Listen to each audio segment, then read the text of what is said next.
Bien, vamos a ver cómo es la fuerza que experimenta un conductor dentro de un campo magnético. Bien, entonces ya vimos anteriormente cómo se originaba un campo magnético por el movimiento de una partícula con una velocidad v. Y operativamente esto se define como F magnética es igual a la carga de la partícula multiplicada por el producto vectorial de la velocidad con el campo magnético. La figura que tenemos en este momento, vemos una partícula que se mueve con velocidad v sobre el plano de la diapositiva, vector de color verde, dentro de un campo magnético que es perpendicular entrando al plano de la diapositiva.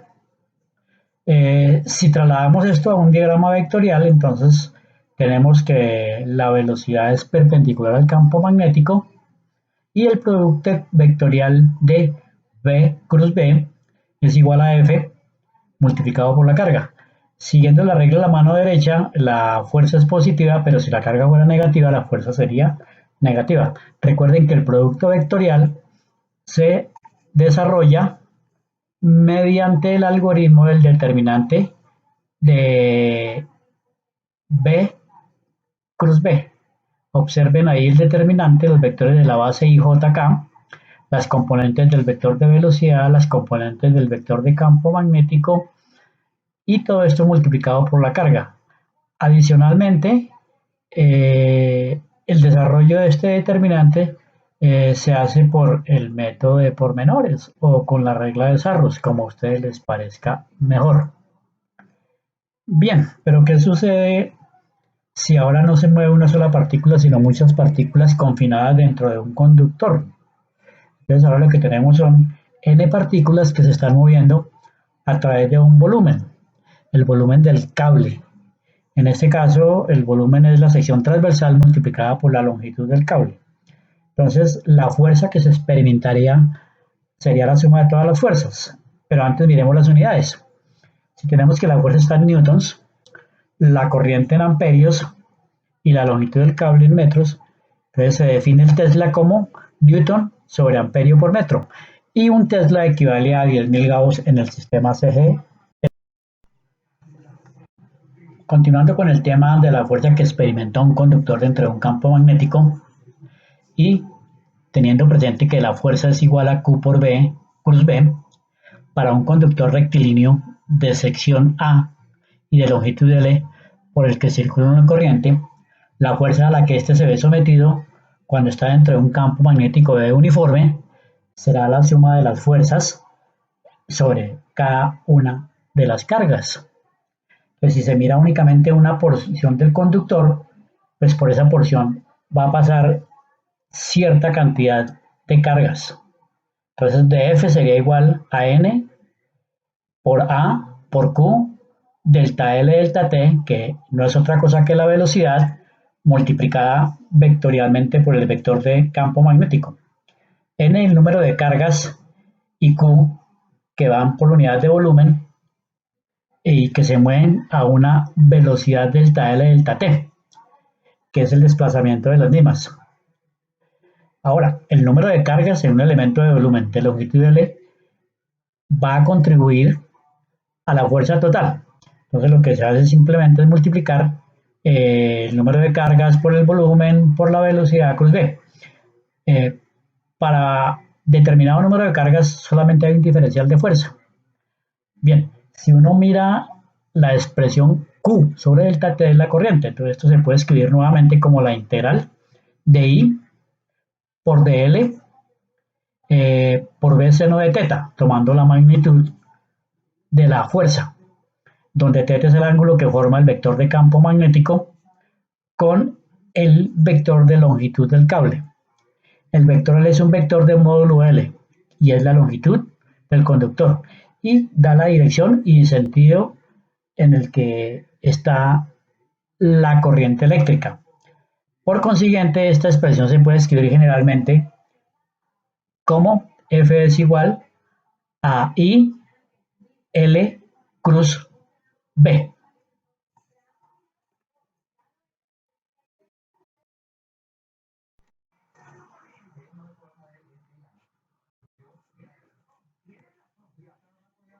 En síntesis, con lo que se ha dicho, la expresión general para la fuerza es F I por la integral de dl cruz B. Si la corriente y el campo magnético son constantes y se conoce cuál es el ángulo de orientación entre L y L por B, se podría escribir entonces que la magnitud de la fuerza es igual a I por L por B por el seno de teta.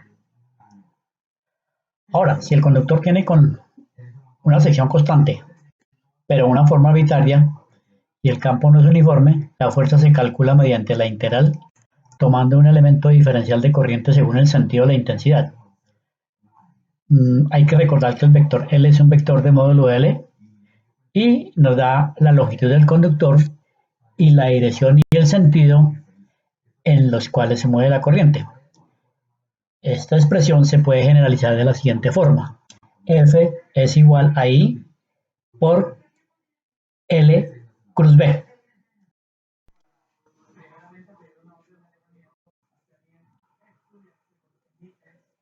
Observemos qué sucede cuando se trata de un conductor de forma irregular. Nuevamente hay que aplicar la regla a la mano derecha. El vector índice hace referencia a la dirección de la longitud del cable.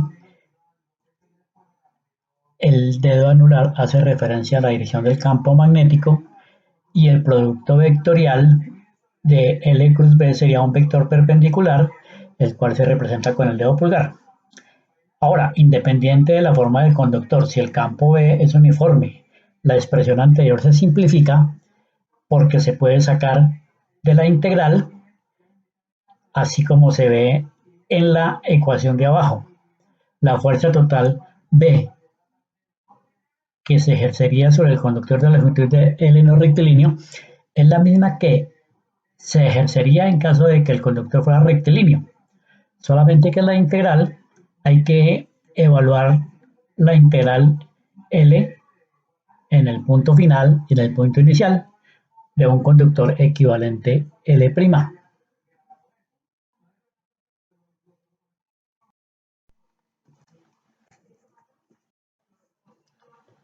Para el caso particular de un conductor cerrado, también conocido como una espira, si éste se coloca dentro de una región del espacio en la que existe un campo B uniforme, también estará sometido a una fuerza.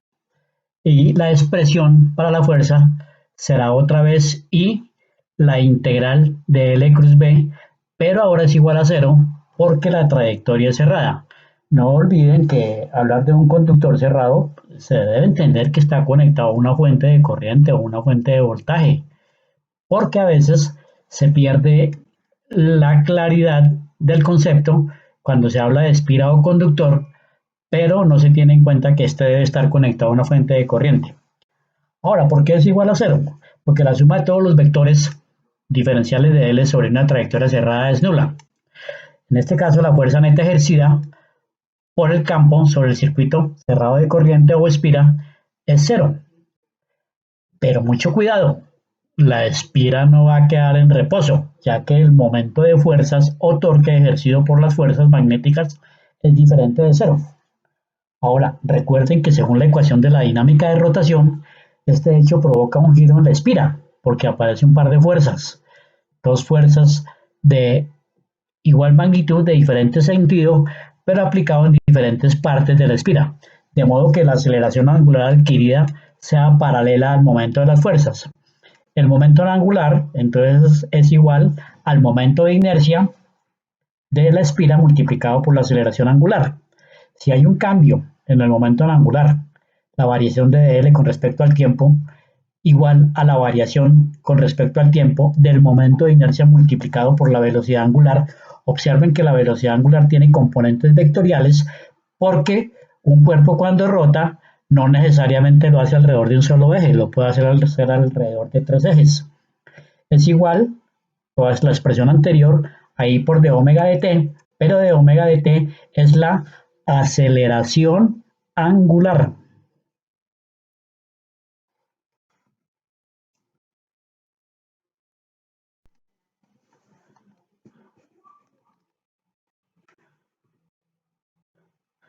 Bien, el modelamiento vectorial de la espira dentro de un campo magnético B. Antes de comenzar la explicación, observen la representación gráfica de lo que se quiere. Tenemos una espira de lados A y B que está colocada dentro de un campo magnético B. Inicialmente, la espira está dentro del mismo plano de B y observen que los lados A de la parte superior y la parte inferior forman ángulos de 180 grados y 0 grados respectivamente con respecto al campo, mientras que los lados de longitud B, el de la parte derecha, forma un ángulo de menos 90 grados y el de la parte izquierda forma un ángulo de 90 grados. En ese orden de ideas procedemos a mirar el desarrollo de lo que se quiere. Bien, entonces recuerden que el torque se define como R cruz F. R es la distancia que hay desde el eje de giro al punto donde está aplicada la fuerza. Y la sumatoria de torques es igual al momento de inercia multiplicado por la aceleración angular. Ahora bien, las fuerzas de los lados laterales que se van a obtener son de sentido contrario pero de igual magnitud. En la parte derecha, la fuerza penetra hacia el plano de la diapositiva y en la parte izquierda la fuerza sale del plano. Esto produce una rotación en sentido horario, produciendo entonces un momento de fuerza.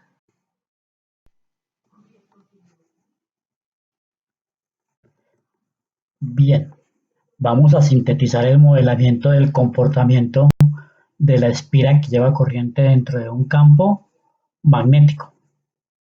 El resultado es un par de fuerzas en sentido contrario de igual magnitud que van a producir un par o cupla que hace que la espira rote.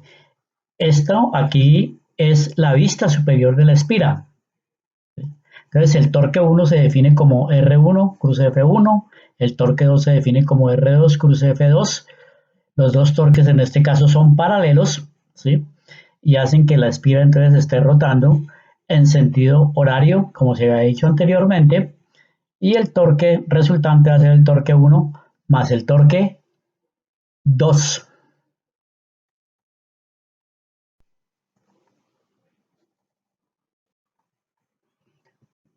Bueno, en este orden de ideas, ahora sí podemos escribir el torque que aparece sobre una espira que conduce una corriente como R cruz F. R es la distancia que hay del eje de giro donde está aplicada la fuerza.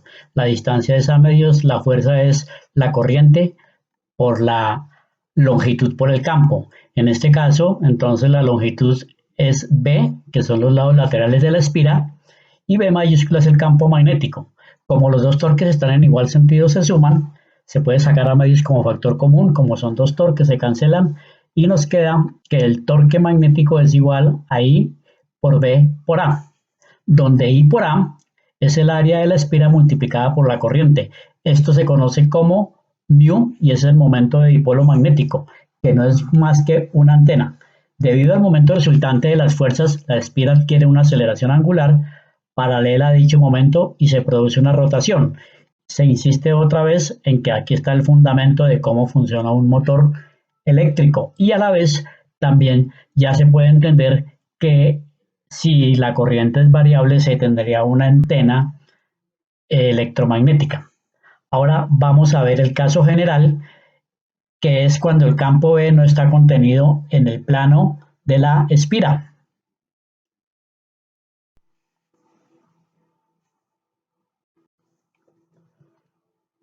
Bien, vamos a ver el caso general. Ya se definió el momento magnético de una espira. Atento, momento magnético de una espira, no confundir con torque magnético.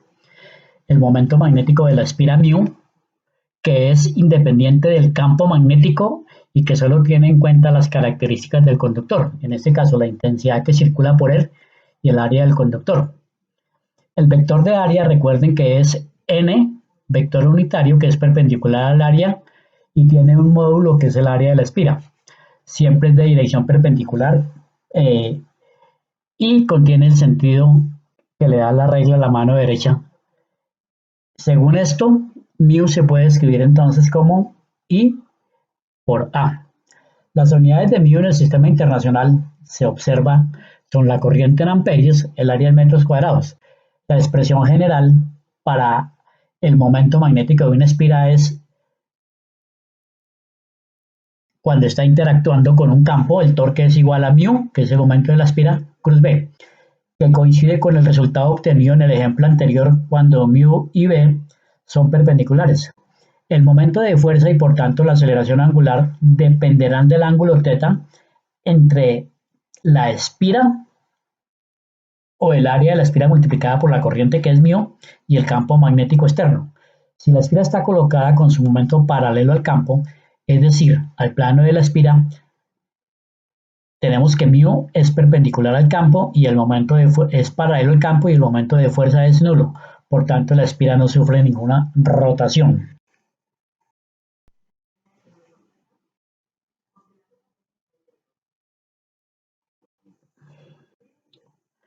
Bien, nuevamente vamos a observar el comportamiento de la espira dentro de un campo magnético. Solo que ahora observen que la espira no está alineada con el plano que contiene el campo magnético, pero la fundamentación es la misma. En síntesis, debido a que las fuerzas magnéticas producen un momento o un torque sobre la espira que lleva una corriente I, entonces este adquiere una aceleración angular alfa, es decir, gira, de modo que el momento magnético μ tiende a colocarse paralelo al campo magnético. Esto constituye el principio de funcionamiento de los motores eléctricos como se había advertido anteriormente. Observen que este diagrama está representando lo que hemos visto anteriormente. Observen que aparece una fuerza, en este caso, hacia arriba, porque hemos cambiado el plano de orientación de la espira, aparece una fuerza hacia abajo aplicada sobre los lados B y eso produce un momento de rotación. Significa que están interactuando dos imanes. Estos magnetos, como puede observarse, pueden ser por las propiedades magnéticas del material o pueden ser electroimanes. Seguramente ustedes recordarán, vale la pena mencionarlo, aunque es coloquial, el funcionamiento del motor de un carrito de juguete, el cual tiene una carcasa magnética y el bobinado está por dentro. Muchas gracias por su atención y espero contribuir con esto al aprendizaje